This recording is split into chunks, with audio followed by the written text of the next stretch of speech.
অনেক সময় বিচার বিবেচনা ছাড়া ঋণ নিয়ে জালে আটকা পড়েন অনেক মানুষ। ব্যাংকের দায় দিতে গিয়ে সহায় সম্পদ শেষ করার নজিরও রয়েছে, আবার ঋণ নিয়ে ঠিকমতো ব্যবহার করে সাফল্য পাওয়ার নজিরও রয়েছে অনেক মানুষের। ঋণ নেওয়ার আগে মোটা দাগে 4টি বিষয়ে খতিয়ে দেখা উচিত। 1. দ্রুত অনুমোদন ও তাৎক্ষণিক টাকা মিলবে কিনা। 2. ঋণ ফেরত কিস্তির সংখ্যা ও সময়সীমা। 3. সুদের হার আকর্ষণীয় অর্থাৎ সুদের হার তুলনামূলক কম কিনা। 4. ন্যূনতম দলিলপত্র দিয়েই ঋণ মিলবে কিনা। শহর কিংবা মফস্বলের জীবনের নানা জরুরি প্রয়োজনে আমরা ঋণ নেই। অসুখ বিসুখের খরচ মেটানোর জন্য অনেকে ঋণ নেন। কেউ বা সংসারের ফ্রিজ, টিভি, এসি সহ নানা প্রয়োজনীয় পণ্য কেনার জন্য এই ঋণ নিয়ে থাকেন। আবার অনেকে ছোটোখাটো ব্যবসায় খাটানোর জন্য ঋণ নেন। অনেকে সন্তানের পড়াশোনার বাড়তি খরচ জোগাতেও ব্যাংক বা আর্থিক প্রতিষ্ঠানের দ্বারস্থ হয়ে থাকেন।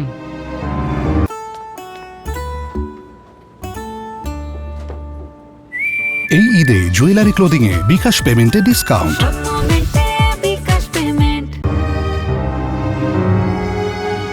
অল্প টাকার প্রয়োজন হলে মানুষ ব্যক্তিগত বা পার্সোনাল লোন হিসেবে পরিচিত ঋণ নিয়ে থাকেন। এই ঋণ ব্যক্তিগত কাজে বেশি ব্যবহৃত হয়। আয়ের সামর্থ্য অনুসারে গ্রাহককে এসব ঋণ দিয়ে থাকে ব্যাংক ও আর্থিক প্রতিষ্ঠানগুলো। চাকরিজীবীরা ব্যক্তিগত ঋণ বেশি নেন। অনেক ব্যবসায়ীও এই ঋণ নিয়ে থাকেন। এই ঋণের গ্রাহক যে কোনো কাজেই এই টাকা খরচ করতে পারেন। ঋণের বিপরীতে কোনো জামানত দিতে হয় না।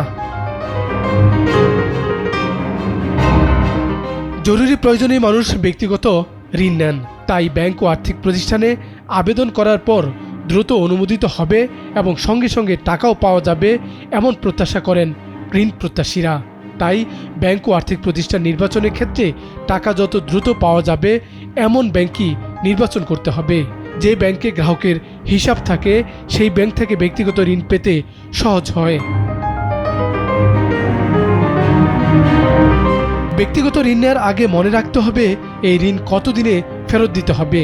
বেশি সময় দিয়ে ফেরত দিতে পারলে প্রতি মাসে কিস্তির পরিমাণ কমে যায়, আপনার চাপও কম থাকবে, যদিও এতে সুদ হার বাড়তে পারে।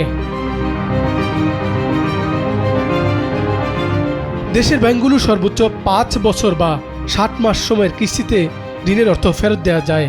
আপনি যদি ঋণ নিতে চান, চিন্তা করে দেখুন আপনার জন্য কিস্তির সময়সীমা কতটা উপযোগী। কিস্তি ফেরত কিভাবে করা হবে তার দিকেও নজর দিতে হবে। যদি প্রতি মাসে ব্যাংক হিসাব থেকে স্বয়ংক্রিয়ভাবে টাকা কেটে নেওয়া হয়, ভালো গ্রাহক তাতে স্বস্তি পান।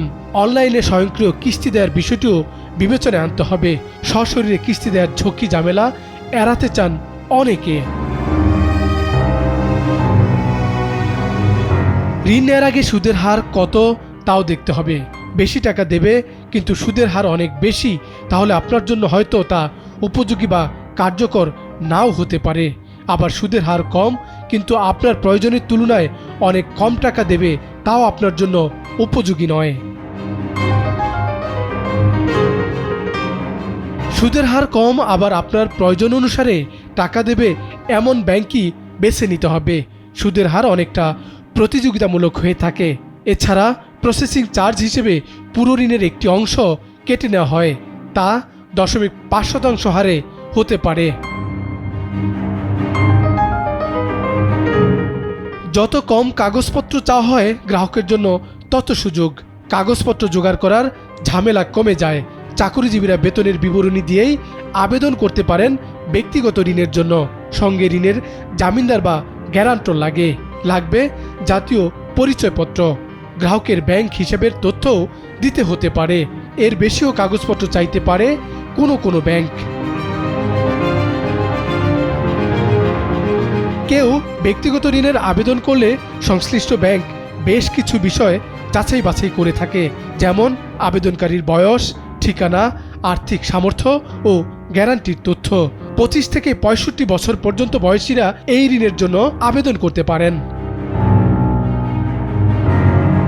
সাইদ আরমান, নাগরিক, ঢাকা।